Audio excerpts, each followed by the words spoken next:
इस जोड़े ने कार चलाते समय गलती से एक व्यक्ति को कुचलकर मार डाला। शव को छुपाने के लिए पति ने उसे काटकर टुकड़े टुकड़े कर दिया और अपने सुअर के मांस की दुकान में मिला दिया। अगले दिन सुबह अनजान पत्नी ने मांस बेच दिया। पुलिस तुरंत ही दरवाजे पर पहुंच गई, लेकिन उसने कहा कि उसकी पत्नी ने सुबह खरीदे उन 2 किलो मांस का स्वाद बहुत अच्छा था और थोड़ा और लेना चाहा।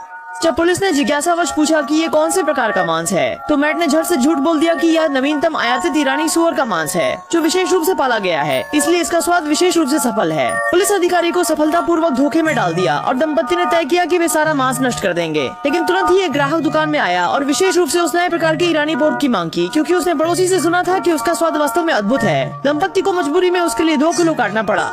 इसका नतीजा ये हुआ कि इस अद्भुत स्वाद की चर्चा पूरे छोटे शहर में फैल गई। हर दिन लोग इटरान सुअर का मांस खरीदने के लिए आने लगे। खबर को और न फैलने देने के लिए मैट ने इटरान सुअर की कीमत 10 गुना बढ़ा दी, लेकिन आश्चर्यजनक रूप से इससे इटरान सुअर की बिक्री और भी अधिक हो गई और कुछ ही दिनों में सब बिक गया। इतनी बड़ी प्रलोभन का सामना करते हुए पत्नी ने एक साहसी सुझाव दिया कि अगर वे कुछ और माल मंगवा लें तो आधे साल में ही वे अमीर हो जाएंगे। ये सुनकर मैट बहुत डर गया। पिछली बार ये पूरी तरह से दुर्घटना थी, लेकिन अब अगर फिर से माल लाया गया तो ये जानबूझकर हत्या होगी। मैट ने कसम खाई कि वह ऐसा बिल्कुल नहीं करेगा।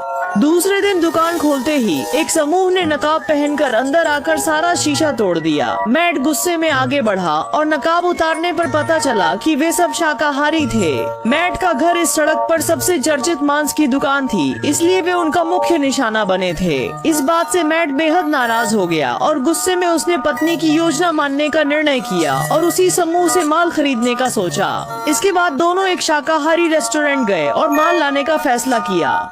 एमी ने उस हैंडसम वेटर को पसंद किया, लेकिन मैट ने कहा कि इस आदमी के पास केवल दुबला मांस है, स्वाद बिल्कुल अच्छा नहीं होगा। फिर एमी ने पास के मोटे आदमी की ओर इशारा किया। मैट ने कहा, इस आदमी का चिंतित चेहरा, निश्चित रूप से उसके जीवन में बहुत दबाव है। दबाव भी मांस को कठोर बना सकता है, नहीं स्वादिष्ट। जैसे ही वे निराश थे, रेस्टोरेंट के मालिक अचानक बाहर आए। उनकी खुशी और मोटेपन को देखकर दोनों ने एक दूसरे को समझौती भरी मुस्कान दी। रात होते ही वे मालिक के पीछे पीछे घर तक पहुँचे। मैट ने छुरी उठाई और उनका पीछा किया, लेकिन जैसे ही वह उनके घर पहुँचा, तुरंत ही पीछे हट गया। भले मानस कहाँ कर सकते हैं ये काम। मैट ने बहाना बनाया कि उन्होंने गलत व्यक्ति को पहचाना और तेजी से बाहर भाग गया। पत्नी ने उसके कायरता को देखकर उससे जोरदार बहस की। खाना भी नहीं मिला।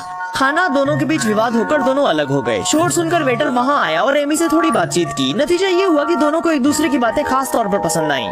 देर रात तक बातें करते हुए वेटर ने फैसला किया कि वो खुद एमी को घर छोड़ देगा। जब एमी ने देखा कि आदमी उसके बालों को छू रहा है, तो उसे एहसास हुआ कि इस आदमी की उसमें रुचि है, इसलिए उसने उसे ऊपर आकर कॉफी पीने के लिए आमंत्रित किया। ऊपर पहुंचने पर उसने जानबूझकर अपने होंठ काट लिए और मैट को बताया कि वह आदमी उस पर कुछ करना चाहता है। एमी की एक अतिशयोक्ति भरी कहानी के बाद मैट ने चाकू को तेज किया